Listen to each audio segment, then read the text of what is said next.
This channel does not promote any violent, harmful, or illegal activities. All content provided by this channel is meant for an educational purpose only. উত্তর দিনাজপুরের গুলিকাণ্ড, সেই গুলিকাণ্ডে কিন্তু এবার নতুন মোড়। অভিযুক্ত সাজ্জাক, তাকে অস্ত্র দিয়েছিল বাংলাদেশের আব্দুলের বাড়ি বাংলাদেশের ঠাকুরগাঁও জেলায়।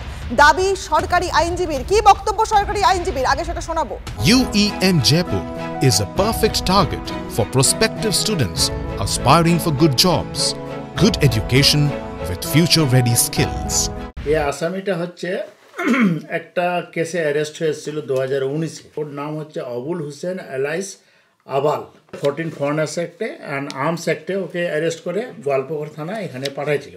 ওকে 3 বছর কনভিকশন দিয়ে 50,000 টাকা ফাইন, 2 ইয়ার্স আরও পানিশমেন্ট দিয়ে ওদেরকে পুশব্যাক করে দেওয়া হয়। সে সময় অ্যাকিউজ সাজ্জাক আলম, যে মেন অ্যাকিউজ আছে, ও হচ্ছে 20/10/2019 তারিখে অ্যারেস্ট হয়। কালকে এখানে কোর্টে ওর দেখা, মানে কোর্টে হচ্ছে ওকে দেখেছে, ওকে বোঝা যাচ্ছে কি ওর সঙ্গে ও কালকে কথাবার্তা করেছে, সেই জন্য ওকে হচ্ছে এই কেসে ও সহযোগিতা করেছে ওকে ভাগানোর জন্য। গোয়ালপুকুর অ্যাড্রেসটা ভুল, একদম বাংলাদেশি। তাকে 14 ফরেনার্স অ্যাক্টে অ্যারেস্টে নিয়ে এসেছিল। তার কনভিকশনের আমার কাছে অর্ডারটাও আছে। শুনলেন খুব পরিষ্কার বক্তব্য যে এই যে আব্দুল, সে বাংলাদেশের বাসিন্দা, বাংলাদেশের ঠাকুরগাঁও জেলায় তার বাড়ি, এবং পুলিশের খাতা কলমে এখন দেখা যাচ্ছে তার বাড়ি গোয়ালপুকুর। এই নিয়ে একটা দ্বন্দ্ব কিন্তু তৈরি হচ্ছে। সরাসরি আমাদের সঙ্গে আমাদের সহকর্মী রূপক রয়েছেন আমাদের সঙ্গে। রূপক, এই আব্দুল বা আবুল যার নাম উঠে আসছে, এর সম্পর্কে ঠিক কি কি তথ্য পাওয়া যাচ্ছে? দেখো, পুলিশের তরফে কিন্তু এই আব্দুল নাম উল্লেখ করে কিন্তু তার মাথায় পুরস্কার ঘোষণা করা হয়েছে। অন্যদিকে সরকারি আইনজীবী যেমনটা বলছেন যে পুলিশের দেওয়া তথ্য ভুল, তিনি সরাসরি বলছেন এবং বলছেন তার নাম আব্দুল নয়, তার নাম আবুল ওরফে আবাল, তিনি বাংলাদেশের বাসিন্দা। এখন সবচাইতে বড় প্রশ্ন, যারা সরকারি আইনজীবীর কথা অনুযায়ী তিনি যদি বাংলাদেশের বাসিন্দা হয়ে তাকে পুশব্যাক করে বাংলাদেশে পাঠানোর নির্দেশ দেওয়া হয়েছিল আদালত থেকে, তারপরেও কিভাবে প্রায় 1 বছর পরে তিনি কিভাবে উত্তর দিনাজপুর জেলায় থেকে গেলেন, গোয়ালপুকুরে থেকে গেলেন, এটা নিয়ে কিন্তু এখন বড় প্রশ্ন উঠছে। যেমনটা অভিযোগ ইতিমধ্যেই বিরোধীরা তুলেছিল যে তাহলে কি বাংলাদেশি অনুপ্রবেশকারী বা দুষ্কৃতীদের মুক্তাঞ্চল হয়ে উঠছে এপার বাংলা। এখন কিন্তু সরকারি আইনজীবীর প্রশ্নে বা সরকারি আইনজীবীর তোলা এই তথ্যে সেই প্রশ্নই কিন্তু আবারও ঘুরপাক খাচ্ছে।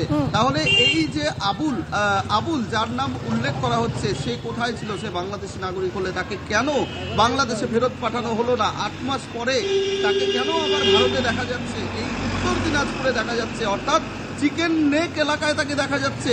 কেন এই আবুলকে বাংলাদেশে পাঠানো হয়নি? যদি পাঠানোর নির্দেশ দেওয়া হয়ে থাকে আদালতের পক্ষ থেকে, তাহলে কেন প্রশাসন সেই পদক্ষেপ নিল না? এবং তার পরবর্তীতে দেখা যাচ্ছে তার মাথায় পুরস্কার ঘোষণা করা হচ্ছে।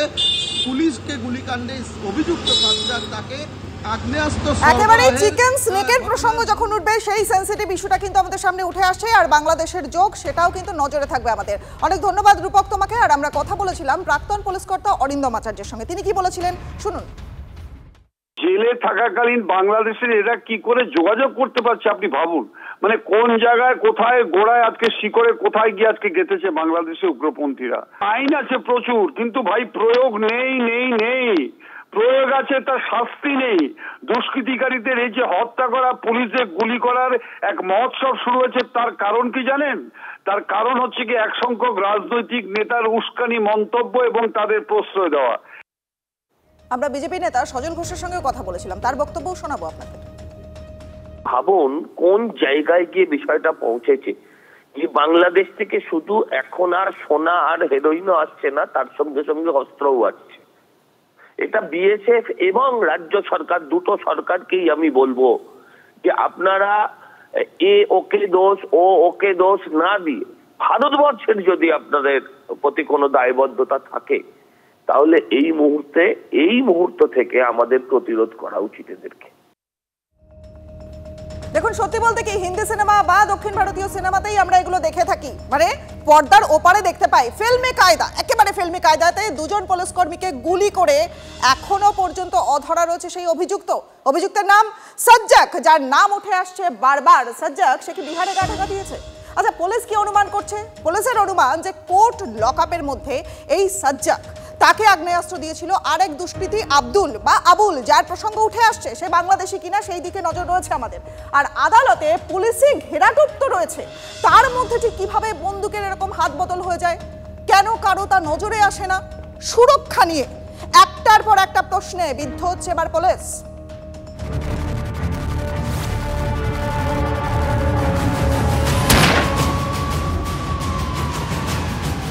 আদালত থেকে হেফাজতে ফেরার পথে দুই পুলিশকর্মীকে গুলি করে পগার পাওয়ার আসামি। গোয়ালপুকুরের পাঞ্জিপাড়ায় একেবারে ফিল্মি কায়দায় অ্যাকশন। খুনের মামলায় বিচারাধীন বন্দী সাজ্জাক আলমকে আদালত থেকে জেলে নিয়ে যাচ্ছিল পুলিশ। প্রস্রাব করার কথা বলে প্রিজন ভ্যান থেকে নেমে পাহারায় থাকা দুই পুলিশকর্মীর ওপরে গুলি চালায় অভিযুক্ত। একটি সিসিটিভি ফুটেজ পুলিশের হাতে এসেছে। তাতে গুলি চালানোর পর চাদর গায়ে জাতীয় সড়ক ধরে সাজ্জাককে ছুটে পালাতে দেখা গেছে। এরপর চাদর ফেলে বাইকের পিছনে বসে চম্পট দেয় সাজ্জাক। বড় প্রশ্নচিহ্ন হয়ে দাঁড়াচ্ছে পুলিশ কেন এত কিছুর পরেও কোনো নিরাপত্তা নিজের সুরক্ষা রাখতে পারলো না। অন্যদিকে পুলিশের কোনো রকম কোনো কিছু এই বিষয়ে ইনফরমেশন কেন ছিল না? কোথায় পালালো সাজ্জাক? বিহার, নেপাল নাকি বাংলাদেশে? তদন্তকারীদের অনুমান বিহারেই আত্মগোপন করে থাকতে পারে সাজ্জাক। বাংলাদেশেও পালানোর ছক রয়েছে। বাংলা বিহার সীমানা সিল করে নাকা তল্লাশি চললেও এখনও তার নাগাল পায়নি পুলিশ। সাজ্জাক এবং আব্দুলকে ধরতে 2 লক্ষ টাকা করে পুরস্কার ঘোষণা করেছে পুলিশ। কিন্তু যে প্রশ্ন বারবার ঘুরে ফিরে আসছে, বিচারাধীন বন্দী আগ্নেয়াস্ত্র পেল কোথা থেকে? পুলিশের দাবি, বন্দুক কেড়ে পুলিশের ওপর গুলি চালানো হয়নি, ওই আগ্নেয়াস্ত্র পুলিশের ছিল না। ইসলামপুর কোর্ট লকআপেই অস্ত্র পেয়েছে সাজ্জাক। অস্ত্র দিয়েছে জামিনে থাকা আরেক দাগী অপরাধী আব্দুল। वो जो 7.65 बोर का ये एमिनेशन है जो कि पुलिस यूज नहीं करती है, और कोर्ट लॉकअप में उसका था। उस दौरान उसके पास वो फायर आर्म पहुंचाया गया। ইসলামপুর আদালত চত্বরে পুলিশের বয়ান অনুযায়ী বন্দির কাছে পৌঁছে গিয়েছিল আগ্নেয়াস্ত্র। সেখানে দায়িত্বপ্রাপ্ত পুলিশ কর্মীরা কি করছিলেন সে প্রশ্নের উত্তর এখনো অধরা। সাজ্জাক বলে যে মূল অভিযুক্ত, তার যে সহকারী অর্থাৎ আব্দুল, সেই আব্দুল আদৌ ভারতীয় নাগরিক কিনা তা নিয়েও একাধিক প্রশ্ন রয়েছে। কেউ কেউ বলছেন আব্দুল বাংলাদেশি। এর আগেও একাধিকবার ভারতে অনুপ্রবেশ করে নানা অপরাধের ঘটনা ঘটিয়ে এই জেলা পুলিশের হাতেই গ্রেপ্তার হয়েছিল আব্দুল। পাঞ্জিপাড়ায় গুলিবিদ্ধ দুই পুলিশকর্মী শিলিগুড়ির একটি বেসরকারি হাসপাতালে ভর্তি। জখমদের দেখতে বৃহস্পতিবার হাসপাতালে পৌঁছে যান ডিজি রাজীব কুমার। এরপর দুই দিনাজপুর এসপি উত্তরবঙ্গের আইজিকে নিয়ে ঘটনাস্থল ঘুরে দেখেন। পরে পাঞ্জিপাড়া পুলিশ ফাঁড়িতে রুদ্ধদ্বার বৈঠক সারেন। গুলিকাণ্ডে তদন্ত এগোচ্ছে। এরই মধ্যে গোয়ালপুকুর গুলিকাণ্ডে আজব যুক্তি শুনিয়েছেন রাজ্যের মন্ত্রী গোলাম রাব্বানি। গভর্নমেন্টকে ডিফেম করার জন্য, সরকারকে ডিফেম করার জন্য অনেক ষড়যন্ত্র হচ্ছে। ওর মধ্যে একটা ষড়যন্ত্র এটা তাদের তো ব্যবহার হচ্ছে। আর পুলিশ তো তদন্ত করেছে, তদন্ত করার পর দেখবেন পুলিশ সব বাইরে হয়ে আসবে। অপরাধী, পুলিশ এবং শাসক দল, এই ত্রিকোণ যে প্রেম, এই ত্রিকোণ প্রেম ছাড়া হয় না। নিশ্চিতভাবে যদি সঠিক তদন্ত হয় এই ঘটনা তাই প্রমাণ করে। এই ধরনের ঘটনা অতীতেও ঘটেছে, অন্য রাজ্যেও ঘটে। এ রাজ্যে অনেক কমে গিয়েছে। যে আপত্তিকর ঘটনা ঘটেছে পুলিশ দেখছে। প্রশান্ত চৌধুরী ও রূপক ঘোষের রিপোর্ট, TV9 বাংলা। প্রবাদে বলে বাঘের চুলে 18 ঘা আর পুলিশের চুলে 36, কিন্তু এখন যা ছবি দেখা যাচ্ছে তাতে কিন্তু চারিদিকে পুলিশের উপর গুলি চলছে, পুলিশকে কোপানোর অভিযোগ উঠছে, দিকে দিকে আক্রান্ত হচ্ছে পুলিশ। বাহিনীকে এবার কড়া বার্তা ডিজি রাজীব কুমারের। আমরা প্রশিক্ষিত, অপরাধীরা পুলিশের উপরে গুলি চালালে আমরা 4 গুণ গুলি চালাবো। কিভাবে কড়া হাতে মোকাবেলা করতে হয় জানি। বাহিনীকে বার্তা ডিজি রাজীব কুমারের। ঘুরিয়ে কি এনকাউন্টার সওয়াল? রাজ্য পুলিশের ডিজির উঠছে প্রশ্ন। এটা যে দুষ্কৃতীরা যে গুলি চালিয়েছে, এটা আমাদের সকলের উপরে গুলি আছে, এটাকে আমরা ভালো জবাব দেব। We are trained like that. Normally আমরা যে নর্মাল লোকজন আছে ওদের আমরা সিকিউরিটি প্রোভাইড করি, আমরা ওদের জন্য সুরক্ষা প্রদান করি। কিন্তু যদি কোনো ক্রিমিনাল পুলিশ ফোর্সের উপরে গুলি চালাবে, যদি একটা গুলি চালাবে আমরা চারটা গুলি চালাবো। আমরা এটা প্রতিবদ্ধ আছি অ্যান্ড উইল ডু ইট। বাড়তি পুলিশ ফোর্স থাকলে এভাবে গুলিবিদ্ধ হতে হতো না। খুনের আসামির পাহারায় কেন 2 জন পুলিশ? এবার প্রশ্ন তুললেন পাঞ্জিপাড়ার গুলিবিদ্ধ এএসআই নীলকান্ত সরকারের মা। 2 দিন আগেই প্রিজন ভ্যানে 2 পুলিশ কর্মীকে গুলি করে পালিয়ে যায় খুনের আসামি এই সাজ্জাক। একজন মা, অন্যজন শাশুড়ি মা, দুজনের কিন্তু একটাই কথা, কেন বাড়তি নিরাপত্তা রক্ষী রাখা হলো না? বাড়তি পুলিশকর্মী থাকলে হয়তো এভাবে নীলকান্ত বাবুকে দুষ্কৃতীর গুলিতে আহত হতে হতো না। কিন্তু সবটাই এখন পুলিশি তদন্ত সাপেক্ষ। কোথা থেকে সেই আগ্নেয়াস্ত্র এলো দুষ্কৃতীর কাছে? কেন এই বিষয়ে আরও তৎপর হলো না জেলা পুলিশ? এই সমস্ত নানা প্রশ্ন কিন্তু তুলছেন নীলকান্ত বাবুর পরিবার, এমনকি এই নীলকান্ত বাবুর মতো অন্যান্য যারা পুলিশকর্মীর পরিবার রয়েছেন তারাও কিন্তু ঠিক একই প্রশ্ন তুলছেন জেলা পুলিশ, রাজ্য পুলিশ, এমনকি সরকারের সামনেও। ক্যামেরার বিশ্ব, পুলক ও মৃত্যুনের সঙ্গে রূপক ঘোষ, TV9 বাংলা, উত্তর দিনাজপুর। দেখুন, বারবার আক্রান্ত হচ্ছে পুলিশ, কোথাও পুলিশকে গুলি, কোথাও কোপ। আচ্ছা, আইনে কি শৃঙ্খলা নামের শব্দটা আর নেই? 4 গুণ গুলির দাওয়াই রাজ্য পুলিশের ডিজির। তাহলে এবার কি হবে? এনকাউন্টার কি? আইনে কি শৃঙ্খলা নেই? প্রায় রোজই গুলি চলছে বাংলায়। 2রা জানুয়ারি মালদার ইংরেজ বাজারে গুলিতে খুন তৃণমূল নেতা দুলাল সরকার। দলের নেতাকে হারিয়ে পুলিশকেই কাঠগড়ায় তোলেন মুখ্যমন্ত্রী মমতা বন্দ্যোপাধ্যায়। বাবলা সরকার আজকে মার্ডার হয়েছে এবং পুলিশের গাফিলতিতে অফকোর্স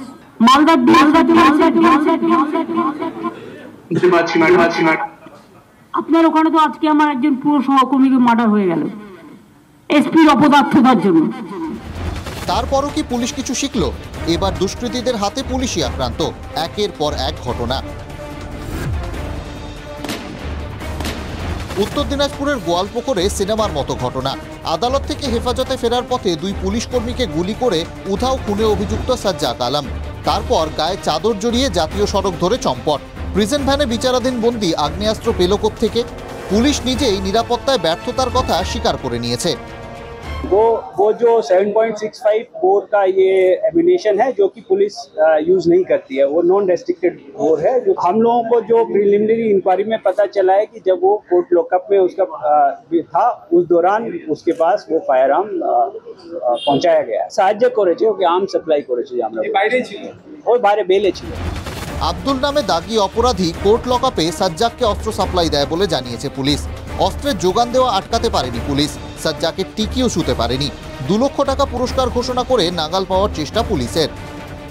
ভয়াবহ কাণ্ড। আমরা তো ভাবতেই পারছি না যে আদালত থেকে জেলে নিয়ে যাওয়ার পথে আসামিকে ছিনতাই করে নিয়ে চলে গেল দুষ্কৃতী দল এবং পুলিশকে গুলি মেরে। এই ক্রাইম পরিষ্কার প্রমাণ করে দিচ্ছে যে পশ্চিমবঙ্গের পুলিশি ব্যবস্থা ভেঙে পড়েছে। পুলিশের প্রতি সম্ভ্রম, ভয় কোনো কিছুই অপরাধীদের নেই এবং পুলিশ মন্ত্রী অপদার্থ মন্ত্রী হিসেবে পরিণত হয়েছে। পুলিশকে জখম করে পালিয়ে গেল আসামি, তাই খুঁজে পাওয়া গেল না। তারা কি অন্য কোথাও চলে গেছে নাকি তাদের অন্য কোথাও যাওয়ার ব্যবস্থা কেউ করে দিয়েছে? বুধবারই মুর্শিদাবাদের ডোমকলে আক্রান্ত হয়েছে পুলিশ। ডোমকলের বিলাসপুরে চোর ধরতে যায় পুলিশ। চোর ধরে গাড়িতে তোলার সময় আক্রান্ত। সাব ইন্সপেক্টরের হাতে ধারালো অস্ত্র দিয়ে কোপ। পুলিশকে কোপ মেরে পালিয়ে যায় অভিযুক্ত। পরে বড় পুলিশ বাহিনী গিয়ে অভিযুক্ত সহ 3 জনকে গ্রেফতার করে। কলকাতার কাছে নরেন্দ্রপুরে অভিযুক্তদের ধরতে গিয়ে আক্রান্ত পুলিশ। বুধবার রাতে শ্লীলতাহানিতে অভিযুক্তদের ধরতে গেলে ধারালো অস্ত্রের কোপ। জখম এসআই শান্তনু ব্যাদকে উদ্ধার করেন সহকর্মীরা। গোয়ালপুকুর, ডোমকল, নরেন্দ্রপুর, একদিনে 3 জায়গায় আক্রান্ত পুলিশ। কড়া দাওয়ায় রাজ্য পুলিশের ডিজি রাজীব কুমারের। যদি কেউ ক্রিমিনাল আমাদের উপরে গুলি চালাবে, আমরা ওর থেকে 4 গুণ গুলি চালাবো।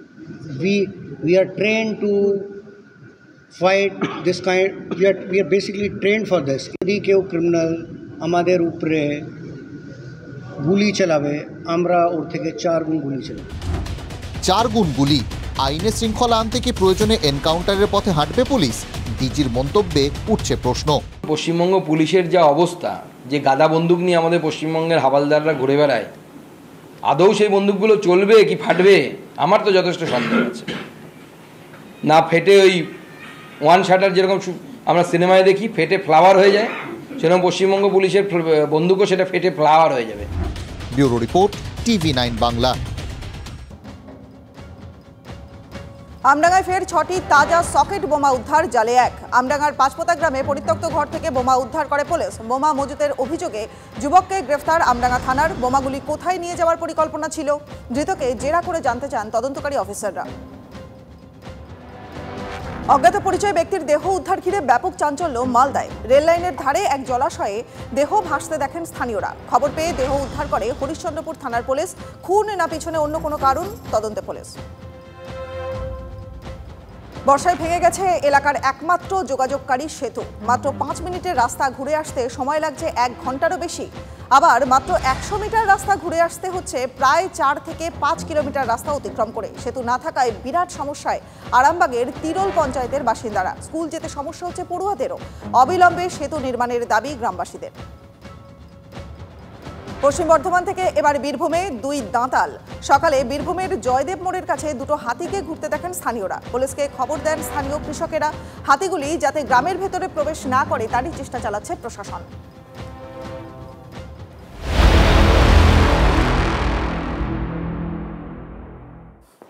বলিউড অভিনেতা সাইফ আলী খানের উপরে হামলার ঘটনায় দুষ্কৃতীকে শনাক্ত করা গেলেও তার নাগাল এখনো পর্যন্ত পাওয়া সম্ভব হচ্ছে না পুলিশের পক্ষে। অভিযুক্তকে ধরতে এবার 35 জনের একটা টিম গঠন করলো মুম্বাই পুলিশ। তদন্তকারী সূত্রের খবর, শেষবার বান্দ্রা স্টেশন চত্বরে দেখা গিয়েছে ওই দুষ্কৃতীকে। পালঘর জেলায় লুকিয়ে থাকতে পারে আততায়ী।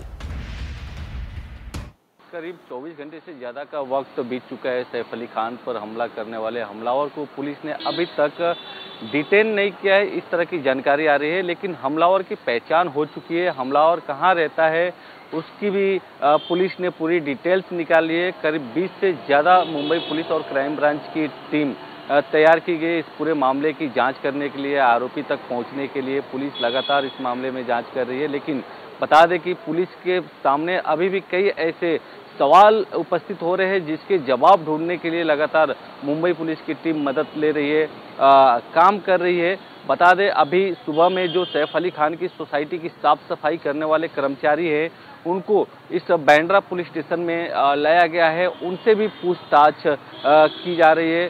कल और आज मिलाकर 2 दिन में करीब 12 से 15 लोगों की इस मामले में पुलिस ने स्टेटमेंट दर्ज कर लिया है। सबसे बड़ी बात यह है कि जो चोर है वह इतने आसानी से सैफ अली खान के घर में कैसे पहुंचा और सिर्फ उसका एक सीसीटीवी फुटेज बाहर आया है। क्या वह जाते हुए बाकी सीसीटीवी कैमरे में नहीं दिखा था या आते हुए क्यों नहीं दिखा था? क्या इसमें और भी कोई चोर के साथ शामिल है? कोई प्लानिंग की गई थी? इसके पीछे की कहानी क्या है? इन तमाम सवालों के जवाब जो है मुंबई पुलिस की टीम तलाश रही है, ढूंढ रही है। लेकिन अभी तक का जो अपडेट है इस केस में, फिलहाल पुलिस के हाथ चोर नहीं लगा है। मेरी मुंबई पुलिस के अधिकारियों से बात हुई, उनका कहना है कि बहुत ही जल्द आज हो सकता है कि जो सैफ अली खान पर हमला करने वाला हमलावर है उसको लेकर एक बड़ा खुलासा आज हो सकता है। लेकिन अब देखना होगा कि मुंबई पुलिस कब तक इस चोर को पकड़ने में, हमलावर को पकड़ने में कामयाब होती है। फिलहाल सैफ अली खान की जो तबीयत है अभी बिल्कुल ही ठीक है। आज उनको जनरल वार्ड में शिफ्ट किया जाएगा जिसके बाद बांद्रा पुलिस उनका बयान भी दर्ज कर सकती है।